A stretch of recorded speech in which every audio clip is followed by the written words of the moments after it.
What if your life could go beyond ordinary and become something amazing? Like making a difference in lives of the people around you. Love most when people deserve it least, because that's when they need it most.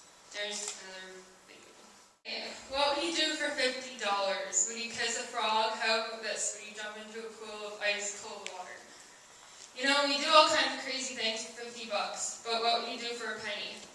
Would you kiss that frog now? Would you jump in that pool of cold water? See, the crazy thing is we treat people the very same way. Some are worth our time, and some we just pass right by like they're worthless. Some people take a look at their life and say they're not worth it. They begin to think they're all alone and decide to take their life. Do we get this? Because if we don't, the consequences are huge. Close your eyes. Picture the cereal aisle of your local grocery store. The color of the boxes, the size of the boxes, the popularity of Cheerios. The cereal loaded with sugar and the cereal loaded with healthy stuff. Your choices for breakfast are out of control. Now switch roles. No longer the customer, you're now just the box on the shelf, lined up with countless others. All you can do is wait for someone to pick you up and take you home. You're surrounded by choices that promise you low calories, high sugar, or a free prize inside, and you, later, nutritious. But that no longer feels as though it's enough. There's no way to sugarcoat the truth. In a world where bigger, better, bolder, and more beautiful are considered to be not only more desirable, but more valuable, it's easy to feel like a box of bran flakes on the cereal aisle of life. Despite what the Declaration of Independence says, it does not seem like all people are created equal. When we picture ourselves alongside those we idolize, it can feel as though we'll never measure up. We'll never be enough. We'll never be smart enough, never thin enough, never strong enough, never funny enough, never cool enough, never attractive enough, never enough, period. And that hurts. It leaves us feeling like a product instead of a person. Just like that dented box of shredded wheat pushed back on the shelf, only chosen if the rest of the aisle is bare. So what do? We market ourselves. Just like the cereal. If we aren't good enough, we'll become someone who is. We'll become our very own promoters. We'll advertise how desirable we are or wish we were.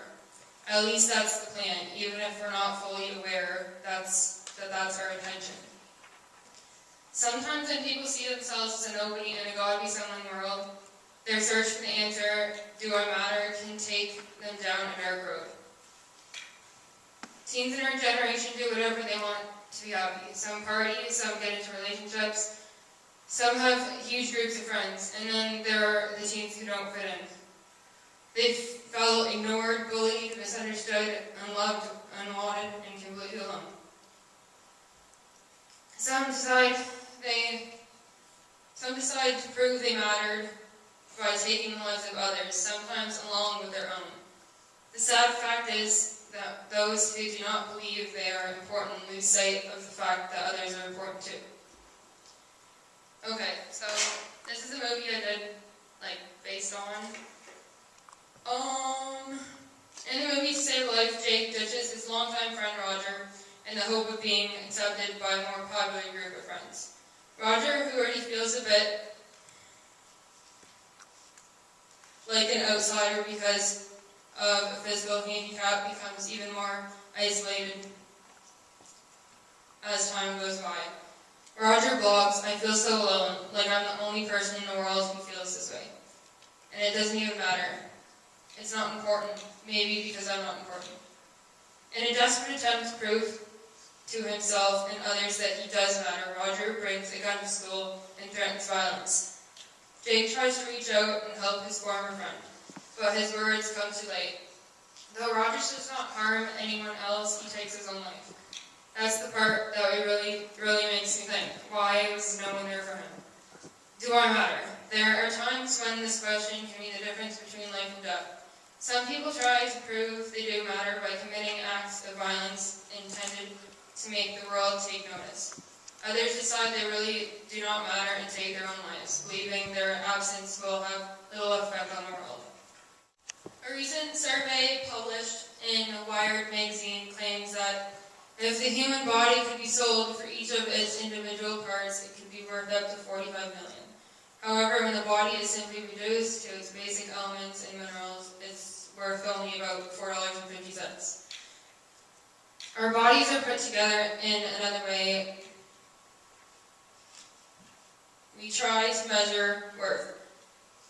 In junior high and high school, it can sometimes feel like the only way, but who is to say what is attractive and what isn't? Who decides what the standard will be? You can only work with what you were born with, and you were born with something no one else in the history of the world was given. Your unique body, your one-of-a-kind personality and life story. Every individual matters in the world, but that doesn't mean every individual is accepted by others. This isn't news to you or me. We've all felt the sting of rejection. It's what fuels those never good enough feelings we battle inside. Why do so many of us feel alone if we matter? If we matter, then why don't we get invited to certain places and the people that are there are more important than me? That triggers the question of being important. One thing for me is that I hate seeing people by themselves alone. We need to show the love to them the exact same way Jesus did for us. Your life story is written one day at a time. You may be facing tough challenges. You may struggle with disadvantages, disabilities, or discouragement. You may not have the support of a family. You may be struggling with suicide thoughts, depression, eating disorders, or just the normal state of feeling alone. But you're not alone. There's someone pulling for you. Someone who knows you inside and out. Someone who understands your place in the big picture and knows exactly where the puzzle that is you belongs. He wants to help you see yourself through his eyes. He wants you to know you're so much more than enough. No one knows a piece of art better than the artist who created it. Only an artist can tell us why they chose oil paint over watercolor, or why they decided to sculpt a rabbit munching on a Game Boy instead of a carrot. Only the artist knows when his masterpiece is complete. The same is true with the artist who created you. There's like 2 more videos. We're all in this. God designed people to function best as a team. That's why we all have different strengths and different weaknesses. Say if you dislocated a finger in the middle of a basketball game. You tape the injured finger to a healthy, strong finger for the support, for the strength, for the protection. It's no accident that this procedure is called buddy taping. Who might you need to be buddy taped to, and who might need to be buddy taped to you? Life is a journey, not so much to a destination, but a transformation. Looking back doesn't sometimes feel like our richest times come right in the midst of our hardest. But God made us to live in a community, to laugh and cry, to hurt and to celebrate with each other, no matter what we're going through. And transformation is tough, and we don't always end up where we think we will, but we have to remember that even when we struggle to believe in Him, He always believes in us. He fills our lives with purpose and passion, if we just let Him. And the best part of the journey is that the God of the universe sometimes allows us to play a part in changing the world.